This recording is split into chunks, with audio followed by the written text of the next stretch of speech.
Então, vocês pediram para falar sobre guerra, sobre memória, sobre passado, sobre história.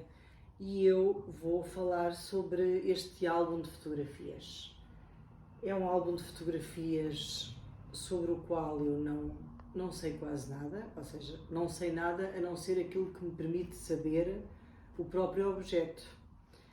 Sei que este álbum é muito provavelmente feito já a pensar no contexto da guerra colonial ou da história colonial, porque na capa estão três jovens raparigas negras sobre as quais nada sabemos, não sabemos o nome delas, e esta é uma característica muito comum na fotografia que era feita a pessoas africanas, muitas vezes por portugueses, portanto, em situações de grande desigualdade, que é a desigualdade que se vive numa experiência e numa situação política colonial, por um lado os colonizadores, por um lado os colonizados.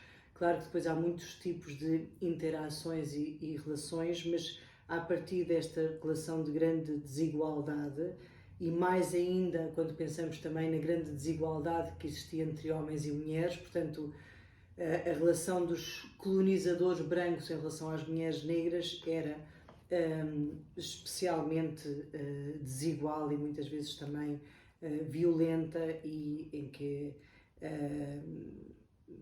era muito comum a erotização dos corpos, a transformação dos corpos das mulheres negras em objeto sexual, e isso na fotografia é muito visível, em que as mulheres são fotografadas em situações de imposição, ou seja, que elas não estão a participar, não é uma fotografia que se queira tirar, que elas queiram tirar, mas é uma fotografia que lhes é tirada. Portanto, é assim que este álbum começa. Este álbum também tem, portanto, era um álbum que se adquiria, que se comprava. Também tem aqui uma frase impressa. E nesta frase está já esta ideia de que uma fotografia é uma forma de recordar e de memória. Está aqui escrito: se recordar é viver, guardai neste álbum imagens das horas felizes da nossa vida. Mais tarde, vivereis recordando horas passadas que o tempo queimou. Portanto, esta ideia do tempo e esta ideia de que a fotografia permanece para além do tempo e que é feita num determinado lugar, num determinado momento, mas que depois passam os dias e as semanas e os meses e os anos, e as pessoas que as fizeram podem voltar a elas. Claro que a história dos objetos é bastante mais complexa, e isso faz com que eu tenha este álbum em casa, eu tenha comprado este álbum na Feira da Ladra, e eu não tenho nada a ver com esta família, com esta história, eu não sei quem são estas pessoas, e depois há este paradoxo de este objeto tão pessoal estar em minha casa, porque é possível comprar estes objetos, sobretudo no mercado em segunda mão, nas feiras, nos antiquários, nas livrarias em segunda mão.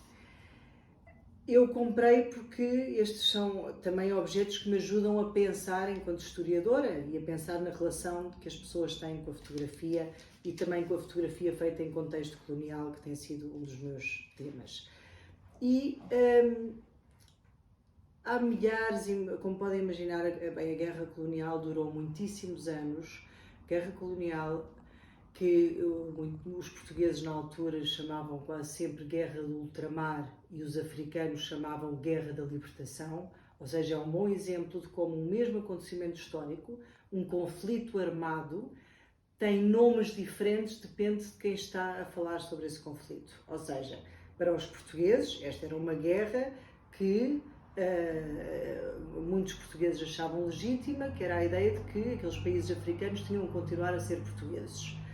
Para muitos, mas para outros portugueses não era assim. Muitos portugueses também achavam que não fazia sentido e que os países africanos deveriam viver a sua emancipação política e serem países independentes.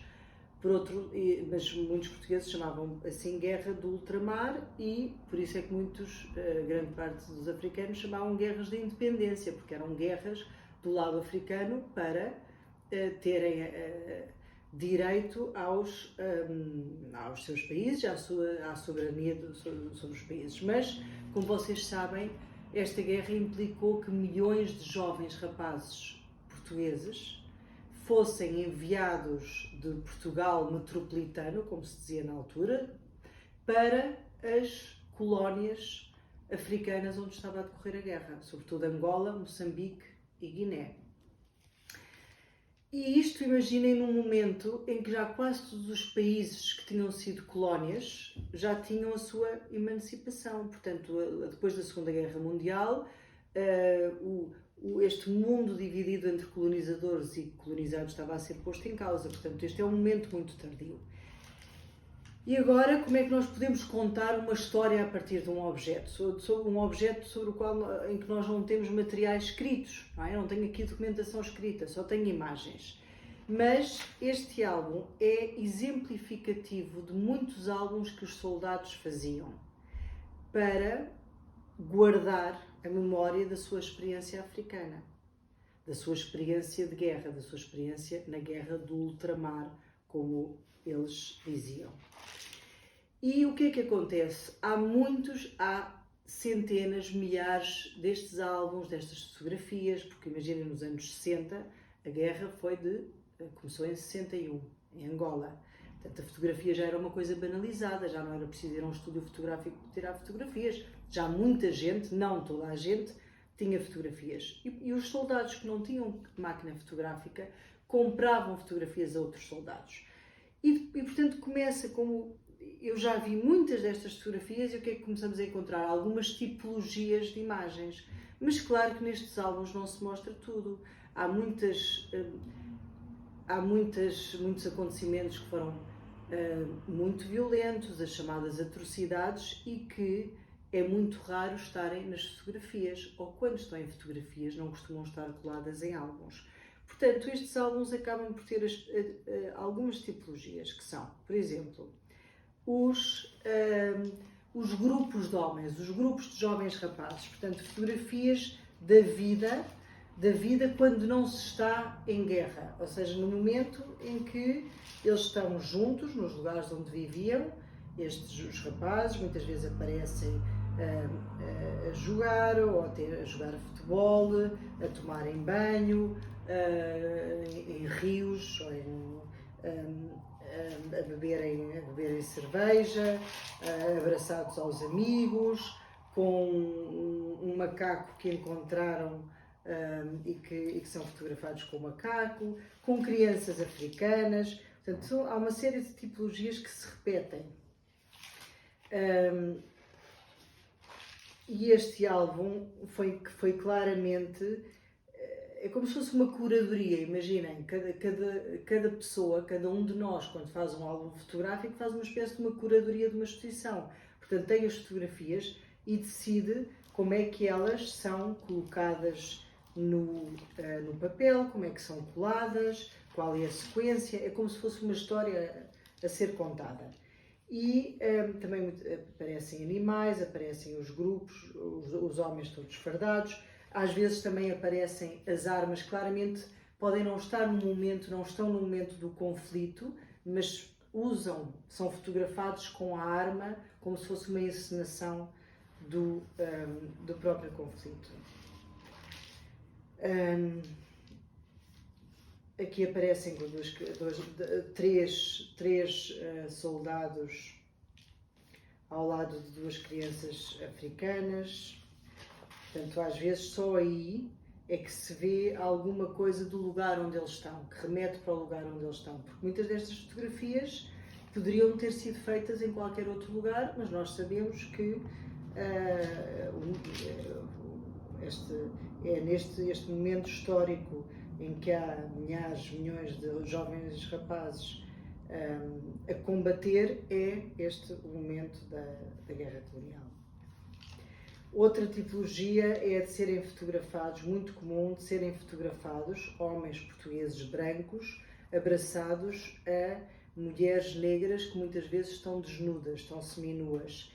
É como se há uma transgressão em que a fotografia é usada para mostrar um encontro que nunca seria possível na relação com uma mulher portuguesa em Portugal. Portanto, esta ideia de de um exótico também, de um erotismo, sobretudo do corpo das mulheres negras, e muitas vezes também são fotografados mesmo em gestos e atos de maior daquilo que hoje chamaríamos de assédio sexual, com uma ausência de pudor que nunca seria possível numa fotografia tirada em Portugal, numa aldeia portuguesa, com uma mulher branca. Portanto, há aqui como se fosse uma hierarquia também uma hierarquia de corpos, em que os corpos negros, por um lado, os corpos dos homens negros na guerra valem menos, porque são os corpos que se têm que combater, e os corpos das mulheres negras não são os corpos, no sentido não são os corpos com quem estes homens muitas vezes se vão casar ou se vão ter relações socialmente aceites. Mas de repente neste álbum isto também é comum, é como se a África acabasse aqui, e curiosamente todas as fotografias tiradas em África estão a preto e branco, e de repente começam estas fotografias já com uma outra tecnologia, que é aquela que permite alguma cor. E claramente estas outras fotografias são tiradas numa aldeia portuguesa, é provavelmente um batizado, pois está uma criança com o fato de batizado. Agora, claro, não sabemos, será que estas fotografias foram enviadas para a África e o soldado colou-as como uma memória familiar que tinha sido enviada da aldeia portuguesa, onde ele não pôde participar? Ou será que foram feitas posteriormente, quando este soldado eventualmente voltou a Portugal? Porque é que no fim estão estas fotografias e imagens que claramente remetem já para o Portugal metropolitano e não para a África? Será que este era o único álbum deste jovem soldado, ou ele fez muitos outros? Porquê é que ele apareceu na Feira da Ladra, no chão da Feira da Ladra? Porquê é que o vendedor da Feira da Ladra o encontrou no lixo? Quer dizer, quais são as histórias de vida que estão também por detrás dos objetos que se perdem, não é? Dos objetos que de repente saem da esfera familiar e privada das pessoas e aparecem a ser vendidos numa feira. Como é que uma coisa tão íntima e tão privada sai dessa esfera para ir para a esfera pública? E é por isso que muitas vezes estes objetos especificamente, ou seja, álbuns e fotografias feitas por homens portugueses que participaram na guerra, hoje em dia ainda estão quase todos nas casas das pessoas, ou nas casas dos homens que ainda estão vivos, ou dos seus filhos, ou dos seus familiares. Mas, como essa geração de homens está agora também a chegar a uma idade em que muitas vezes muitos deles também estão a morrer, o que está a acontecer é que quer dizer, o que é que vai acontecer a estes objetos? E muitas vezes eu até venho ter comigo filhos destes homens que estiveram na guerra e que encontram em casa fotografias muito perturbadoras, fotografias muito violentas, e muitas vezes os filhos não sabem como é que hão de lidar com este passado.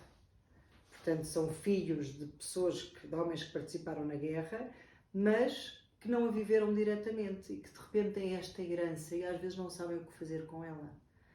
E, em alguns casos, imagino que entregarão a arquivos públicos. E é isso que eu acho que faz sentido.